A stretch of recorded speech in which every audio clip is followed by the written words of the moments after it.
The silk sheets whispered against my skin as I stretched languidly in the morning light, filtering through the floor to ceiling windows. 6 months had passed since I'd made the choice to truly become Jungkook's wife, not just in name but in every sense that mattered. The transformation hadn't been without its challenge, but lying here in our bed watching the sunrise and fall of the chest as he slept, I couldn't imagine choosing differently.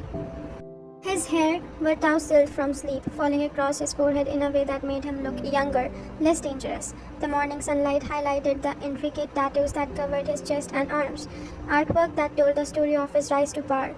I traced every line countless times, memorizing each symbol and its meaning, as if sensing my gaze. His eyes fluttered open, immediately finding mine with the alertness of a man who never truly let his guard down. "Good morning, Mrs. Chun," he murmured, his voice rough with sleep as he pulled me closer. "Good morning, husband," I replied, unable to suppress the smile that always came when he looked at me like that. Like I was something precious he couldn't quite believe he possessed. His hand found the curve of my hips, fingers tracing lazy patterns on my bare skin. "You're thinking too loud," he observed, pressing a kiss to my shoulder. "What's occupying that brilliant mind of yours?" "Just remembering," I said, turning in his arms to face him fully. 6 months ago, I never would have imagined I'd wake up wanting to stay in bed with you all day. Something heated flickered in his eyes. Just wanting to stay in bed, not wanting to do anything specific in his bed. He'd pulled low in my belly at his tone. Even now, after all this time, the way he looked at me could set my entire body on fire. "That depends," I said, my voice dropping to match his seductive tone. "What did you have in mind?" Instead of answering with words, he rolled me onto my back, his body covering mine as his lips found a sensitive spot just below my ear. "I had several things in mind," he murmured, his breath hot against my skin, "starting with making you forget your own name." I gasped. His teeth grazed my neck, his hands roaming my body with practiced formality. He knew exactly how to touch me, exactly what would make me arc beneath him, desperate for more. "Jungkook," I breathed, my fingers tangling in his hair as he worked his way down my throat, leaving a trail of fire in his wake. "I love the way you say my name," he said against my collarbone, his voice thick with desire, "especially when you say it like that in that tone, like a prayer." His mouth found mine in a kiss. That was anything but gentle. There was a possession in it, yes. Also something deeper, a claiming that went both ways. My hands explored the familiar planes of his back, feeling the tension coiled in his muscles, the barely leashed part that thrilled and terrified me in equal measure. When he finally pulled back, we were both breathing hard. His eyes were dark with want as they roamed over my flushed face. "Do you know what you mean to me?" he asked, his thumb brushing across my swollen lips. "How you've completely undone me? Show me," I whispered, surprising myself with my boldness. His answering smile was wicked as his hands began their slow torturous journey down my body. Every touch was deliberate, calculated to drive me to the edge of freezing. He worshipped my skin with his mouth, his tongue, his teeth, until I was trembling beneath him, completely at his mercy. "Please," I gasped, my back arcing as he found that perfect spot that made stars explode behind my closed eyelids. "Please what?" he asked, though his own breathing was rigid. "Tell me what you want, love." The endearment, still relatively new between us, sent another wave of heat through me. "You," I managed. "I want you." "You have me," he replied, his voice rough with emotion as well as desire. "You've had me for the moment you chose to trust me with those files. Body and soul, I'm yours." What followed was a claiming as old as time itself, but between us, it felt like something entirely new. There was desperation in our joining as we were trying to merge not just our bodies but our very souls. The outside world, with its dangers and complications, ceased to exist. There was only him, only me, only the overwhelming need to be as close as two people could possibly be. Later, as we lay tangled together in the aftermath, sweat cooling on our skin, I traced abstract patterns on his chest while he played with my hair.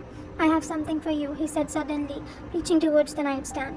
I propped myself up on my elbow, curious. From the drawer, he withdrew a small velvet box that made of hard.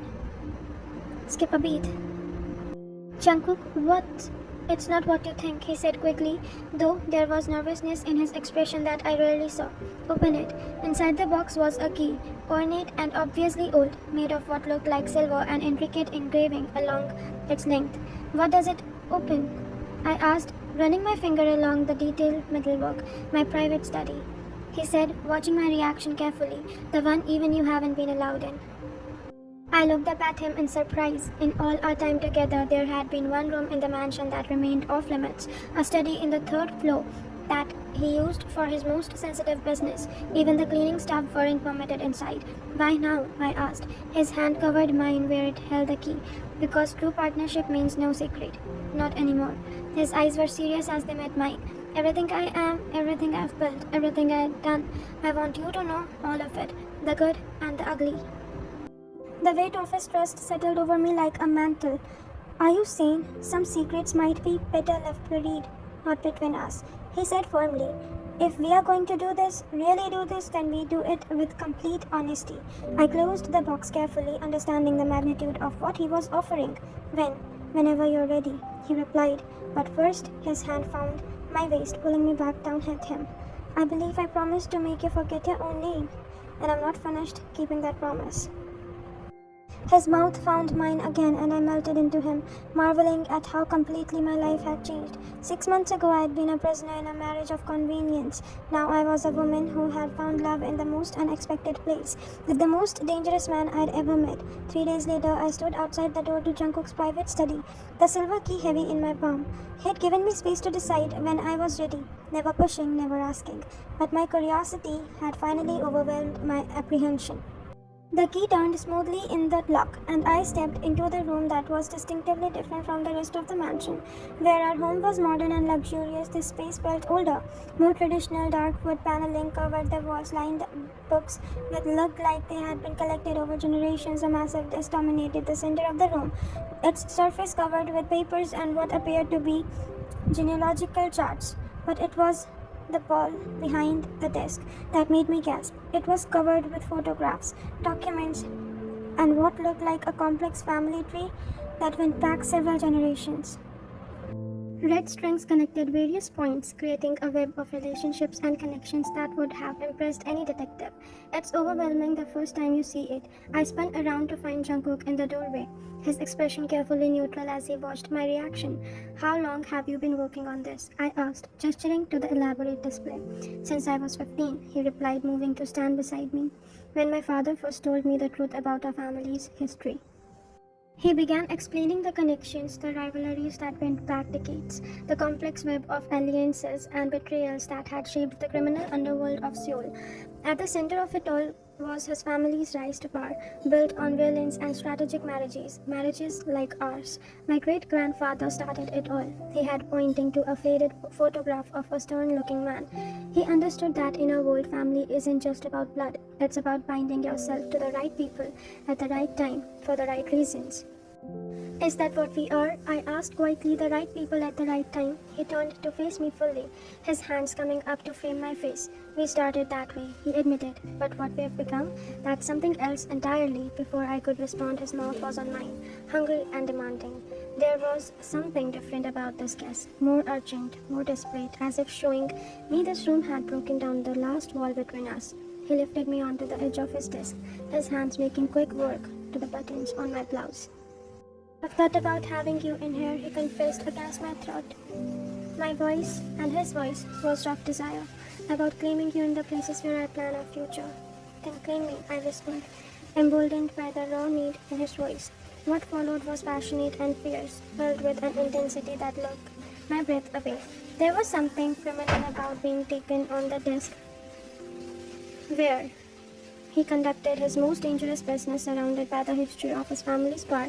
It was a claiming in the most fundamental sense, not just of my body but of my place in his world, in his legacy. After, as we slowly put ourselves back together, I studied the family tree again with new eyes.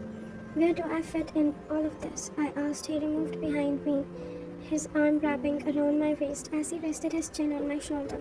Right here, he said, pointing to a space between his name that had been left blank.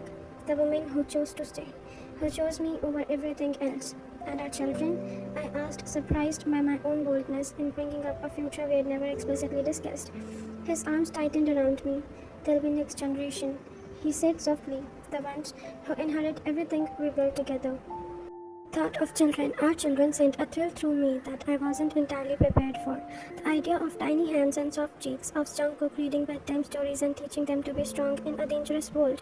It painted a picture of a future I desperately wanted. Is that what you want? I asked, leaning back against his chest. A family with you? His lips brushed my ears. I want everything with you, every possible future, every dream, every moment. I turned in his arms, studying his face for any hint of deception, but there was none. Only the raw honesty of a man who had stripped away every defense.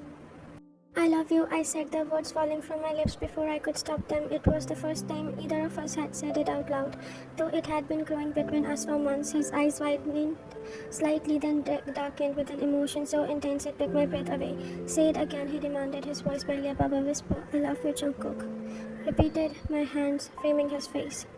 Against all odds, against all reasons, I love you completely. His kiss was devastating in its tenderness, so different from the passionate claiming of moments before.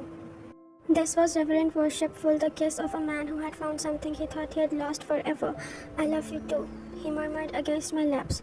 More than power, more than empire, more than my own life. You are everything to me. That night, we lay in bed talking about the future in a way never had before. The conversation was intimate and just not for our physical closeness, but because we were finally planning to live together rather than simply surviving day by day. I want to step back from some of the more dangerous operations, Jungkook said, his fingers tracing lazy patterns on my bare shoulder.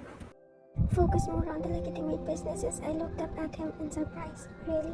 You'd do that? For you, for the family we are going to build? His hand moved to twist on my flat stomach. The gesture both protective, and possessive. I won't risk leaving our children orphaned because I was too proud to evolve. The image of him holding a baby or a baby made my heart clench with longing. When? I asked. When do we start crying? His eyes darkened with heat. We could start now, he murmured, rolling me beneath him. Right now? Jungkook, I laughed, but the sound died as his mouth found the sensitive spot below my ear. I'm serious, he said, his voice thick with desire and something deeper. I want to see you round with my child. I want to know that no matter what happens in our world, we have created something beautiful together. The thought of carrying his child, of our love creating new life, was intoxicating. Yes, I whispered, pulling his face down to mine. Yes, I want that too.